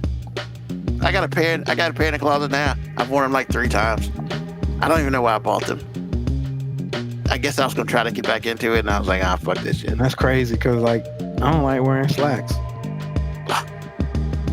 Slacks are comfortable, man. It's, you know. Not to me. And khakis are really not comfortable to me. I fucking hate how khakis fit. I would rather wear some dress slacks than some fucking khakis. I just hate the way khakis feel. Oh, man. And then the cargo short khakis that have like 6,000 fucking pockets. I'm just like, what are we doing, bro? Like, this is. I love the cargo pants, man. I kind of do too. I do too. I do. I can't do it, man. Now I do like some athletic sweats, like the track pants, sweatpants. I'm big on them. Jeans, I do jeans all day, man. But khakis, man. I used to I'm wear so khakis glad. to school every once in a while, man. And like, bro, I couldn't wait like for practice after school to like take these khakis off. I was like, man, who was I trying to look cute for, bro? Like, I'm just glad that the Fresh Prince of Bel-Air didn't come out when I was in school. Because I probably got called to it a couple times. Because I wore slacks in a polo shirt, man. I wasn't a t-shirt guy. I was none of that, man. It was sad. I was called was it before sad? Carlton. I mean, it ain't sad. You like what you like. Well, no, I mean, it's just like, yeah. I mean, but for me, it was all about comfortability. And t-shirts weren't really that comfortable for me, like in school. But I love, you get a size bigger polo, man. Shit, I'm good to go in the hood. Now my gut says you ain't wearing no polo, motherfucker. My belly said it's sticking out. I don't understand how a polo shirt is more comfortable than a t-shirt, especially if you're talking about like wearing a cotton polo. Like it's the same fucking material. Like you're wearing the same fucking material. I don't know, man. That's just what it was back in the day for me. You know, I was different. And that's cool. I was cool with being different. Because, I mean, not too many kids wore slacks to school, man, every day. I mean, if you're... I ain't wearing no tie and shit. Fuck like all that. Me today, I'm like, I don't... Like, now that they got all the dry fit and the moisture wicking polos and stuff, I'm just like, hey, the polo game different now. You know what I'm saying? I'm with it now. Sir. But, like, you're just like, I can't... Man, this cotton t-shirt just feels so much rougher than this cotton polo shirt. Like, I just don't get it. Hey, man. It was different for me. Like, now, if you're just like, hey, I just didn't like the way I looked at the t-shirt and I thought I was fucking a polo, totally get it. Well, once again, like, if I had a t-shirt on, I had on a pair of shorts. That's just the way I equated shit. Like, once again, I was a weird kid. I mean, you know, it was cool, but it was cool for me. Yeah, look at Vocal Cowboy. Ruben was business casual. Damn straight, man. Yeah, I was gonna say, yeah. Water cooler Ruben. But I wouldn't call it weird, though. It is what it is, bro. Undershirt under the polo. Yeah, man. Nah, man, you can't raw dog a polo, not cotton. No, it makes even less sense, because literally you had a t-shirt. Bro, I'm telling you, man. I really feel like you lived to kill this dude, man. He can't get a thought out. Come on, man. It's all good. The thing is, I was literally thinking that question, but I was just like, hey, man, he's already established that like he won't really in the t-shirt, so I just assumed he was raw dogging these polos. Raw dogging polo. Like, no, I don't like wearing t-shirts. You can't raw dog a polo. But I wear a t-shirt under my polo. You can't raw dog a polo because if it does get sweaty, then that shit sticks to your shirt. I mean, sticks to your body. And then being fat already, nah, man, then you can really see, like, you ain't got to explain the comfortability factor to me. I totally get it. It just, I'm trying to logically piece together, like, why can't you just be like, yo, I just didn't fucking like t-shirts because I thought polo shirts looked better. Because I feel like all of your responses are really just coming back to I like polo shirt look better, which is cool. I just didn't wear a lot of t-shirts in high school. Because I just know, like, my sweater game was tight in high school, bro. Like, I'm gonna let you know, bro. Like, the only time I did wear khakis was sweater because, bro, I sweated it up, bro. You give me some khakis, the sweater, and my wheat color Timbs or something, or, you know, whatever boots I wanted to rock that day, because I had a lot of boots. I had the Mountain Gears. I had the Columbia Jones. You know what I'm saying? I was a boot connoisseur of sorts. I had like 2 pairs of shoes, bro. I mean, usually I had about 2 pair of tennis shoes, but I did try to finagle some extra boots. And the good thing about shoes with me is my feet stopped growing at 13. So literally, I just could accumulate shoes because my feet didn't grow no more. So it was just like, as long as I took care of them. So the boot game got strong by the time I was a senior. I've been rocking the same boots. So here it is, man. This is the last thing. Then it's gonna kill you. I didn't start wearing hoodies till college. That makes sense. That doesn't really surprise me. Because I can't. Because back then, hoodies weren't a thing to start with. Yeah, I was about to say, I can't really. I mean, yeah, I can't really remember like hoodies being a super big thing. Well, I mean, you know, it's just like I wore jackets. And that was partially because of polos. Like a hoodie and a polo it didn't go together. Yeah, I mean, I figured you had your members only jacket on with your slacks and your polo. I had one of those. And you was out there, you know, flying it. You know what I'm saying? You was I don't know if I had it. a members only jacket. You didn't have a members only? However, if you didn't have a members only jacket, you had a jacket that was designed like a members only jacket, even if it wasn't a members only jacket. I'll say this: I did have a starter jacket though. I mean, that's fair. Well, hold on. Thank you, KB Yakko, for Christmas, my junior year, I asked for the Timberwolves starter jacket. I was the only kid in high school with the Timberwolves starter jacket. Some of the starter jackets that was dope. Yeah. The Timberwolves, the Seattle Supersonics, Yeah. the Charlotte Hornets, and if you had the college one, even though I'm not really a big fan of school, Notre Dame had a dope ass starter jacket. Actually, Notre Dame had dope stuff to start with. Notre Dame has some dope apparel. Yeah, they really did. Because, you know, everybody had the Lakers and the Celtics and all that shit. And I was like, nah, player. I don't know where you motherfuckers had the Celtics, bro. We lived in different hoods, bro. Won't nobody around my way rocking. There were like 100 white people at the school, bro. Like 100 white people. You know what? That's so jacked up. You're saying, you know, it's just, yeah. But I was like, I want the Timberwolves joint. Because I saw it and I was like, yeah. I had a Charlotte Hornets starter jacket, which, like, look, dope. That's what everybody wanted. It's not some people had the Charlotte Hornets joint, but it's not the jacket I wanted. I mean, I ain't, no shade. I appreciate it, Mom. I was flying that Charlotte, but I really wanted the old school Atlanta Hawks starter jacket because that shit was fire. The red and yellow one? Yes, that shit was fire. Yeah. Agreed. That was a nice one. That big hawk on there. I found that bitch the day I would buy it. But I'm just saying, matter of fact, I'm probably going to be Googling that shit when we get off the show now I think about it. Because if I could find a fucking Atlanta Hawks starter jacket, I will rock that bitch in July. You know what I'm saying? I'd be like, hey, look, this shit is so fly, I can rock it in the summer. I mean, I'll be out here like Jodeci back in the day. I just have a jacket on with no shirt underneath, just like fuck. Oh, that's motherfucker. Can somebody punch KC in this goddamn bird chest? Please. I'm sorry. My bad, KC. I didn't mean that. That kind of came out. That was. He kind of meant it, bro. He kind of meant it. Yeah, but I mean, yeah, man. I didn't want something everybody else had in school. So I really looked around for a starter jacket for Christmas. Respect to that Timberwolves shit, man. That shit was dope. They had nice colors. Yeah, had the little wolf where the O was. I mean, you know. Ooh, the Phoenix Suns starter jacket was pretty dope too back in the day.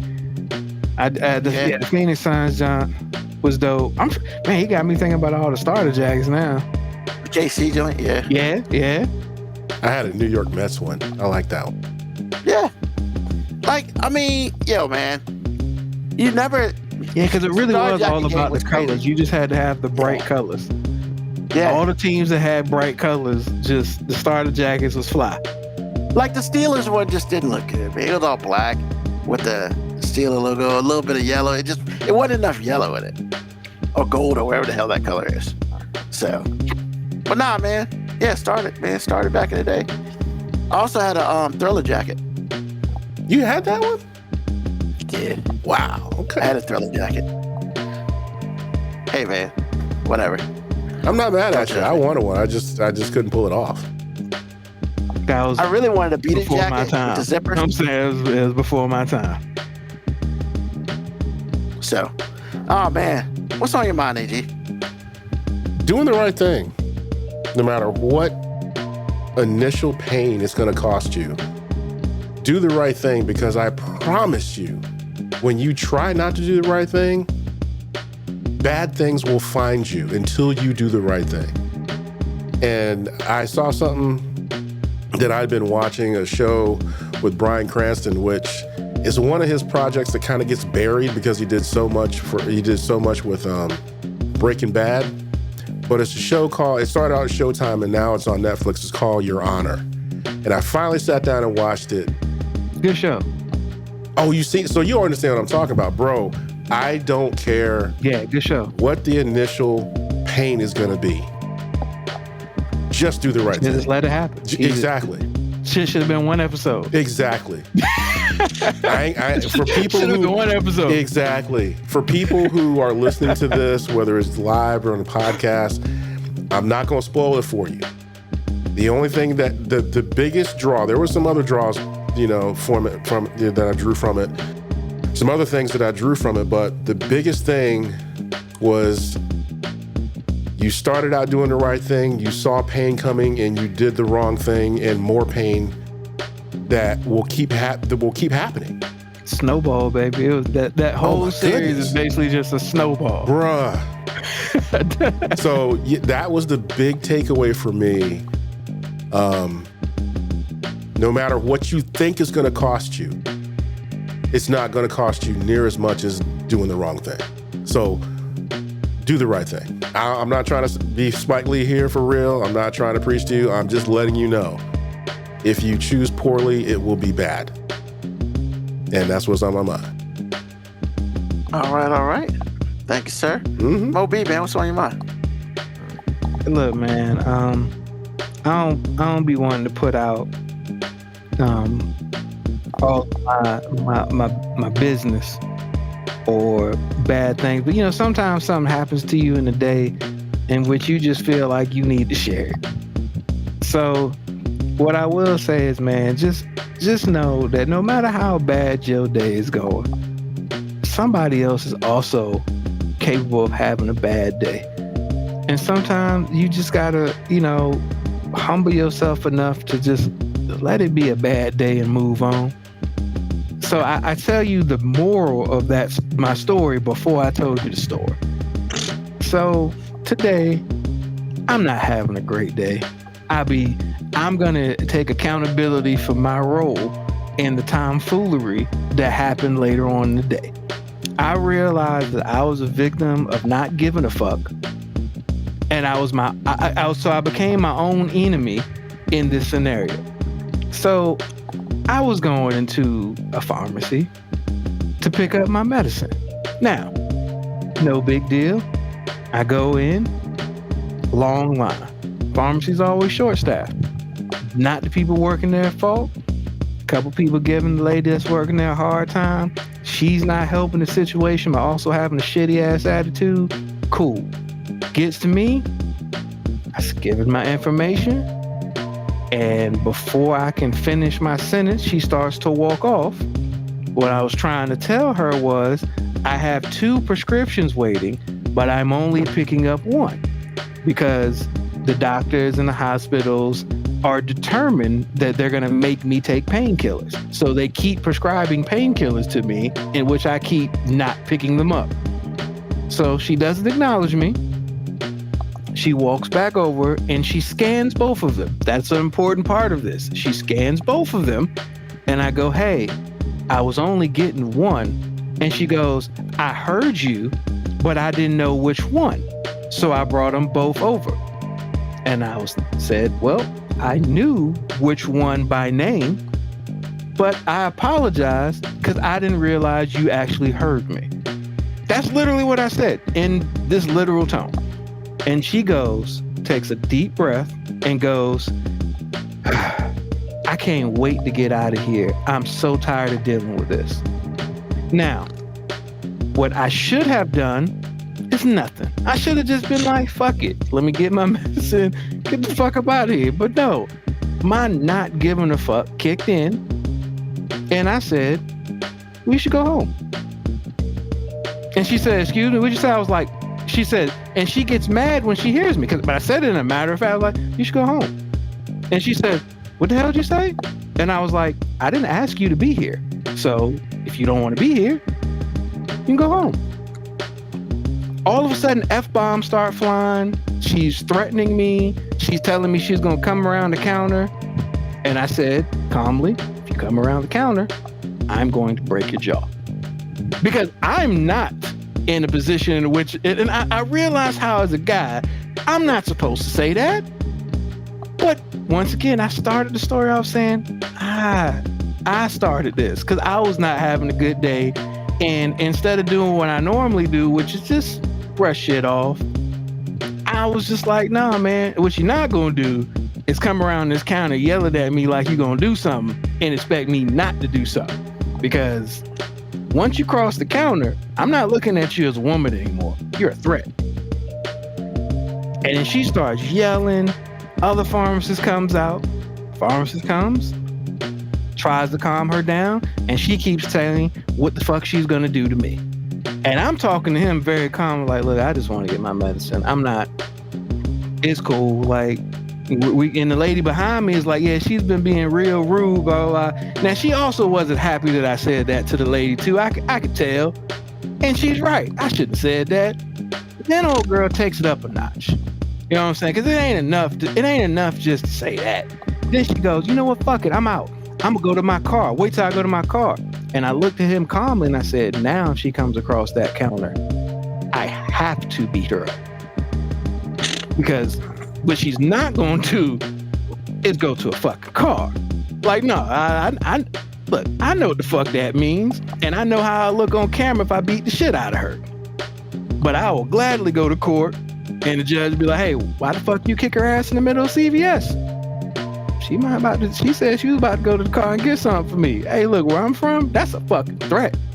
That is a life or death situation right there. That's not shit to play with.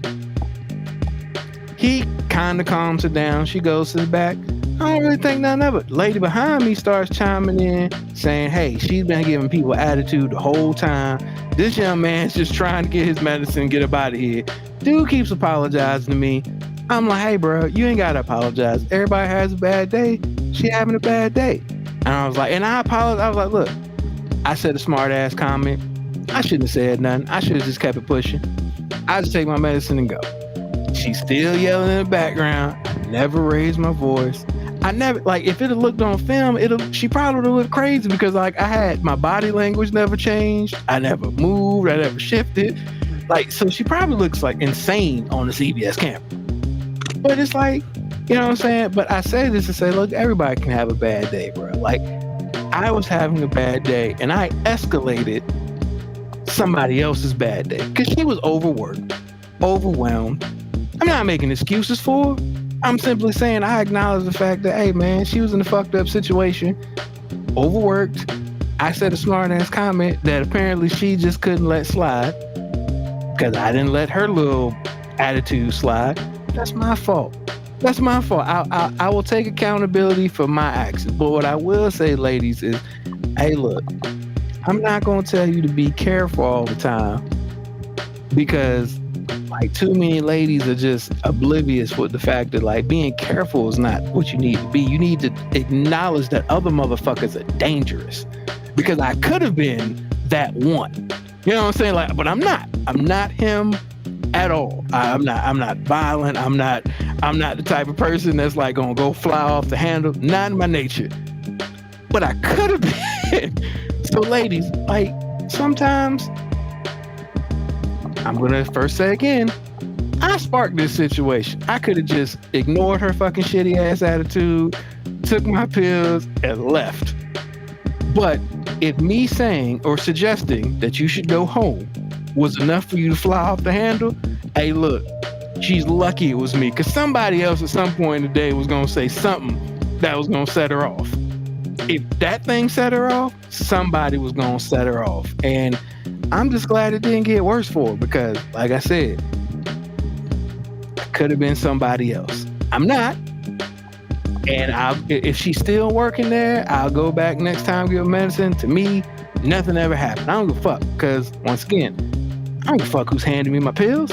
Just give me my fucking pills. Like, it's a transaction. I'm swiping my card. I'm getting my stuff. I'm leaving. We ain't going for drinks. I don't need to, like, we don't have to have a bond here. Like, I'm not even a small talk person out in public. But, yeah, man. So, just because you're having a bad day, don't act like you're the only one having a bad day. Trust me. There's somebody who just can't wait to make your day worse if you let them. And that's all I'm going to say. That's what's on my mind. All right. Cool. Yeah, I agree with you. You know, if you got a bad day, don't be in front of customers. Go be in the back doing some shit. You can't control that. So, you know, she had a bad day. I'm not telling her not to be at work. I'm just saying sometimes you got to be cognizant that, like, when you having your bad day, it's your bad day. It ain't nobody else's. I mean, you ain't got to make that shit spread, bro. Like the plague and shit. Hey, man, you got that shit. Keep that shit to yourself. And we could pile on. I could pile on, but I will say that seems to be a very feminine trait. And what I mean, it's a very feminine trait. Look, man, we got statements that justify that. Like, happy wife, happy life. Fuck type of shit is that? So if she ain't happy, nobody else gets to be fucking happy? No. Like, No. Once again, we have programmed got one of those. feminine behavior because it's like, hey, if you're not happy, it is okay for you to fuck up everybody else's day. Only if you don't have a penis, though. Vagina only for that type of activity. Because if you have a penis, now you're just an angry dude, or you're violent, or I'm sorry, the correct word is toxic. Toxic, because if you're a heterosexual straight male, you're toxic. There's nothing you can do about it. You lose. I mean, You toxic. Fuck your heterosexual ass.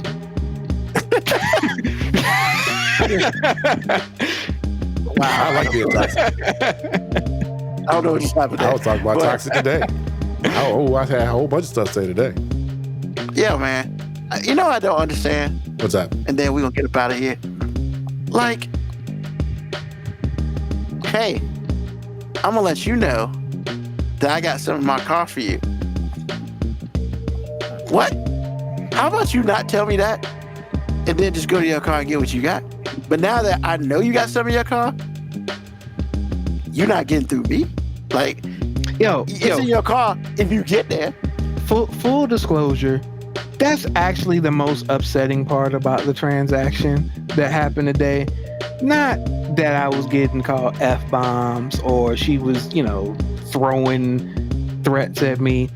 It's like when you made that statement out loud, the only translation that my simple brain from my life experiences let me hear was, I think you a bitch. Because that's the only way I feel like you can tell me that you're gonna go to the car and get something, because you're basically saying, I'm gonna tell you what I'm gonna do because you's a bitch. And look, I'm a lot of things. I ain't no hoe. You know what I'm saying? Like, bitch ain't here. I mean, because at that point in time, I'm a tough guy. I'm not trying to be, thugnificent, gangsterlish. I'm not trying to be any of that. But what you're not gonna do is basically just out loud say, "You's a bitch." Because I'm gonna let you go to your car and get what you got in your bitch, please. Like, you pretty much said, I guess we got to fight right here. Yeah, those are show and tell statements. You know what I'm saying? Those are statements that suggest, hey, I can't guarantee I'm gonna kick your ass, but I can guarantee that we got to fight. Like, whatever happens afterwards happens, but you ain't gonna just say that and we just hug it out later on. No, there's got to be some fisticuffs now. You have escalated this past brouhaha. I love the brouhaha. I do too. That was a pretty good word. Kaviako said, I hear the Curb Your Enthusiasm music while visualizing movies. Yes, it can. That's hilarious. Now that I've read that, I do as well. It's like, yeah. I mean, oh man. Well, I'm sorry that somebody had a bad day on your watch. I don't know. The only thing I gotta say today is like, yo, man, we out here driving. Like, be careful of driving, because twice last week I'm coming back from Richmond and there's a car, and there's straight lines for a reason. Like, there's an area for one thing, one car, there for another car, and they're working on shit on the side, and you decide that you want to be in the middle of the goddamn road. What? And then you'll get over, and then you'll get over too much, like you about to run into the ditch. I don't know if you sleep, drunk, dumb, or can't drive. So that happened once, coming back on 64 where they're doing all that damn construction. And then, of course, going through the tunnel, different car, same dumbass shit. They want to swerve in and out and shit. What? Why are you behind the wheel? Like, I was literally waiting for this dude just to swerve off the bridge. Like, And at that point in time, I made a very aggressive move to pass his ass. Because I was like, if you do something, then I gotta wait. Because I'm not gonna be able to drive past it. So I gotta get in front of your dumb ass. All I'm saying is, when we're behind the wheel, if you tired, pull over, go to sleep. If you're drunk, call a fucking Uber. If you shouldn't be behind the wheel because you ain't got no license, don't drive a fucking car. Like, literally, cars are missiles. Like, what are we doing? And when you see one go swerving left and right, like they don't know what the hell they doing. I mean, you almost want to call 911 on them. Get the police after them hoes. But I just, what did other people say? I just want to get home. I just want to get home. So, man, if you can't drive, just don't. Just get somebody to drive your happy ass home and then pick up your car tomorrow. Don't put everybody else at risk because of your selfish ass. So, I feel like you have had at least 10 what's on your minds that all revolve around your hatred towards other drivers. Bro, there's a lot you of didn't get that in like the first few shows? Oh man, he hates it. It's like, bro, that's like your one in the chamber all the time. This is like, hey man, what's on your mind? You know what?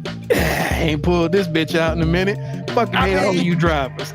Look, man, I'm not gonna sit here and say I'm the greatest driver ever. But damn it, man, like, I mean, we all should have the same mission, man, to get to where we're going. And when you start doing shit like swerving, what? Nah, man, just I got an issue with sorry drivers in Virginia. Like, did you know? They're not just in Virginia. No, they're not. But did you know, in the state of Virginia, you don't have to learn how to parallel park in order to get your license? Yeah, I mean, kind of makes sense. Yeah, but there are a whole bunch of fucking places out here you got to parallel park. I mean, you're only really referring to places in downtown cities. About 95% of Virginia, you'll never have to fucking parallel park somewhere. I still think it's a skill, just like a manual transmission. I am not arguing that people should know how to do it. Even if you never really taught, it's really just spatial recognition. Yeah. When people struggle with it, I'm always just like, I get it.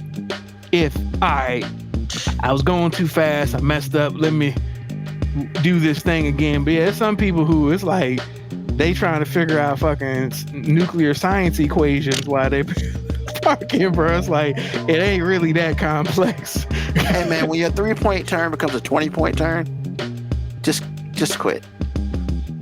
Like, and back in the day, motherfuckers was parallel parking without power steering. Like, we got power steering now. You ain't even got to turn the wheel 632 times to the left no more. Like, we got cars, all you gotta do is hit that button and it parallel parks you, and the people still can't do the shit right. Like, what we doing? It's the worst. But I remember parallel parking in my Aunt Frances' old Buick that didn't have power steering. I was like turning the wheel like under 2 hours just trying to back in. Like, yeah, man, man, yeah. I feel like you're doing sets of 15 both ways. All right, 15 this way. You think I would have road rage, but I really don't. I just want to get home. Bro, I be so numb on the road. That's why I like road rage stories. Like sometimes my wife would be when she like, she gonna be so mad at this, but like, it's so frustrating when I'm driving when she's in the passenger seat. Not because she's doing anything, not even because she's saying anything, but I see all of her reactions to everything, and I'm just like, yo, as much as we have to drive, like me and Ruben, we're on the road a lot. As much as we have to drive, if I reacted to like the craziness that happened on the road as much as she did, I would physically be exhausted at the end of every day. Like, somebody puts on brakes, she clenches, somebody swerves, she grabs something. I'm just like, man, you're not even driving. And I get it. Those are involuntary reactions. So that's the thing. It's not like I'm mad at her, but like seeing it out my peripheral, Like, you're experiencing more than I'm experiencing. I yes, got the I mean, honestly, man, sometimes I be like, when we on long trips, or like, actually not even a long trip, when traffic is really bad, like when we went to DC and traffic was really bad, sometimes I just kind of wish, like, hey, can I just chauffeur you? Can you just go in the back so I ain't got to see your reactions? Because as somebody who cares about her, when I see her reactions like that, it tenses me up. Like when she's gripping, I'm just like, I'll get more alert because I'm like, oh, is she seeing some shit I don't? And I'm like, no, she's reacting to somebody 4 cars ahead swerving, and I'm just like, that ain't nowhere near us. Like, man, that's why. once again, it's not. Once again, when she goes to sleep, beautiful. I don't never give her shit about going. I don't ever give nobody shit about going to sleep when you ain't driving. Cause I'm just like, bro, if I could go to sleep while somebody else is driving, I totally would. And when I know I can go to sleep, hey, bro, I'm gonna go to sleep. I ain't gonna say 2 fucking words. I'm out. Let me know when we get there. Yep, I'm all about that. I'm all about that, man. It's just, hey, man, because if I'm riding with you, I trust you enough that I'll wake up safe. Because trust me, there's some people I wouldn't let them carry my food in their car because they can't drive. So, yeah. Nah, I'll drive. How about you ride? Like, nah, I'm good. Because I want to make sure I get where I'm going. You want to like, if we driving somewhere, don't worry. We're either going to get there or to the crash at the same time. So just calm down. Just relax.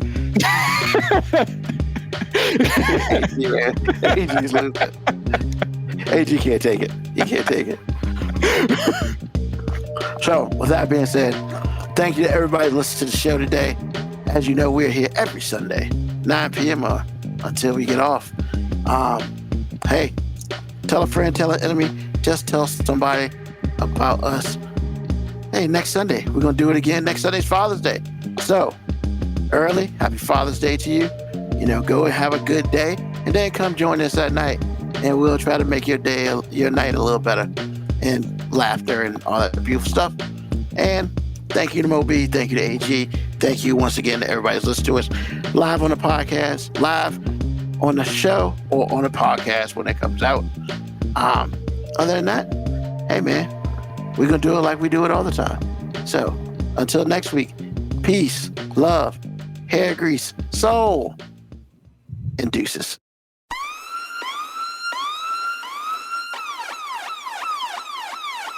Email us at 5minutewarning19@gmail.com. And also leave comments on Facebook and Twitch. Search 5 Minute Warning.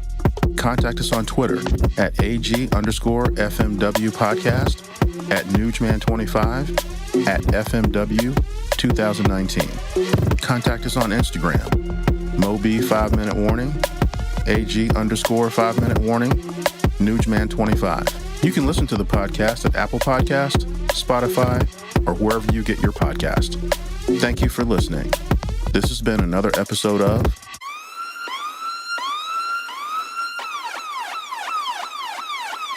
The 5 Minute Warning.